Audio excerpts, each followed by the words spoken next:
Austin Reeves would be moved to the bench the following season. All jokes aside, he's been really good off the bench, but the only players to be him this season are Anthony Davis and LeBron James. The Lakers are under fire right now. Is it poor leadership, a poor roster, or even poor management? Let's find out right now. 6 tournaments. The Utah Jazz are currently under a rebuild. They have a young all-star, Lauri Markkanen, who might be moved this trade deadline, a good defensive center in Walker Kessler, other young talent, draft picks, and that's pretty much it. The Los Angeles Lakers are coming off a season where they made the Western Conference Finals. They have the greatest player of all time in LeBron James, a Defensive Player of the Year candidate in Anthony Davis, and a Sixth Man of the Year candidate in Austin Reeves, and countless solid players from the past year's free agent class. Why am I telling you all this? These two teams have something in common. As of January 6th, they both have the same amount of wins and are out of a play-in spot. In fact, in the past 10 games, the Utah Jazz have 3 wins and the Lakers have 2 wins. The fact that they are even comparing to a team that is starting a rebuild is concerning, and it's crazy to me because the Lakers are supposed to be a contender, but here we are. Start positive. LeBron James, at 39 years old, still looks like one of the best players in the league. He's averaging an efficient 25 points per game with 7 rebounds and 7 assists. The astonishing thing about this is he's still playing more games than ever. He's played 33 out of 36 games possible for the Lakers. That's not even including the in-season tournament final, where he was incredible. LeBron James saw a tournament, a new award, and a new way to add to his legacy, and just casually achieved it in his first try, which, by the way, I was right about. Undefeated in the entire in-season tournament, leading to him being the first ever in-season tournament MVP. Sadly, it didn't come with the franchise. While we're talking about availability, we have to bring up Anthony Davis, who has only missed 2 games all season. As you all know, Anthony Davis, throughout his career, has been known as Anthony Day-to-Davis. He's averaging 25 points per game on 12 rebounds and 3 assists, with an absurd 2.6 blocks per game. He has also been a force in the paint this season, sending back everything coming his way. It's time to have the conversation about AD for Defensive Player of the Year, because I believe it's long overdue. Yes, I'm still mad he didn't win in 2020. But for this to happen, the Lakers have to be good. Austin Reeves started the season off slow. However, since moving to the bench, he has improved his efficiency by a landslide, especially from 3, where he jumped up 11%. Now he is in the Sixth Man of the Year candidate conversations, and has been a great spark off the bench for the Lakers. So the question is, why are the Lakers so bad? Surely with this much talent, they should have more wins than the Utah Jazz, right? The first issue has to be D'Angelo Russell. He's averaging his lowest points per game since his rookie season, and a move to the bench didn't seem to help him either. But apart from his offensive struggles, he's still a defensive liability for the Lakers. In the past, he would make it up by scoring the ball, but right now, he's kinda useless because he ain't doing anything. Another reason has to be the overall disappointment by the multiple Lakers, including Cam Reddish, Rui Hachimura, Christian Wood, and Jared Vanderbilt, that have all looked very bad at times.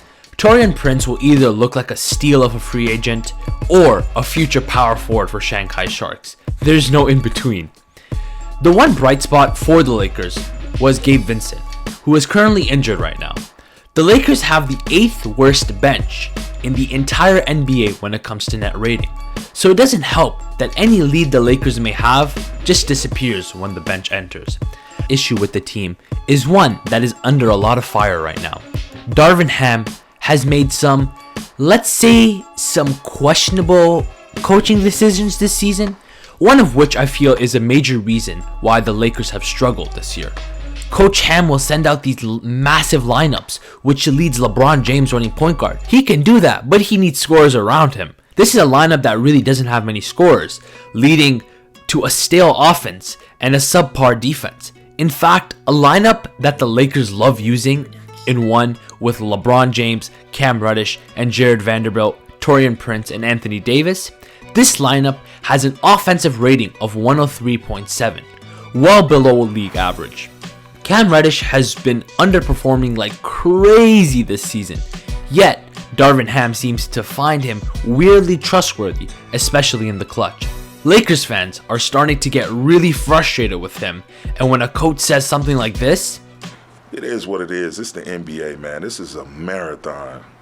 And, you have to look at the totality of the picture. I'm tired of people living and dying with every single game we play. It's ludicrous, actually. It's like, come on, man. This is a marathon, and we hit a tough stretch. It's the same team that, we played some high-level games a little while ago, and we just got to get back to that. We got to keep the fight, though. We cannot lose our fight.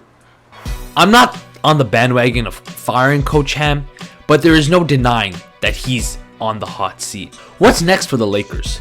Moves have to be made, but they're running out of time right now. Will other teams look at their players and even want to make a trade with them? There's so much parity in the league nowadays that selling teams are becoming increasingly rare to find.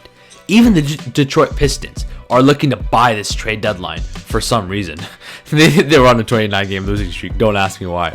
Their draft picks are looking like a real piece to incentivize teams into making a trade. They need to find a very good player on a cheaper contract. I understand Zach LaVine's interests, but that contract is ridiculous.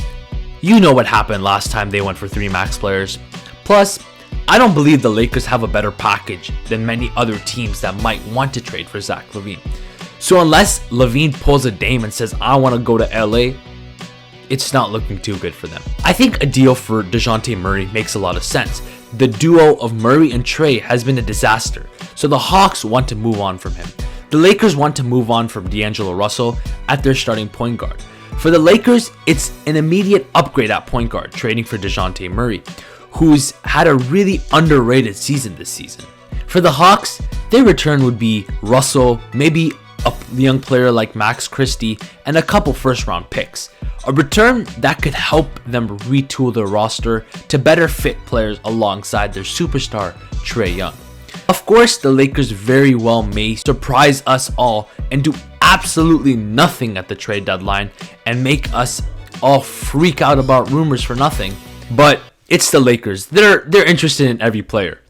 But with that being said, thank you guys so much for watching. It's been your boy Nanji. Leave a comment on who you think the Lakers should target and if you think there are title contenders. And I'll see you guys in the next video.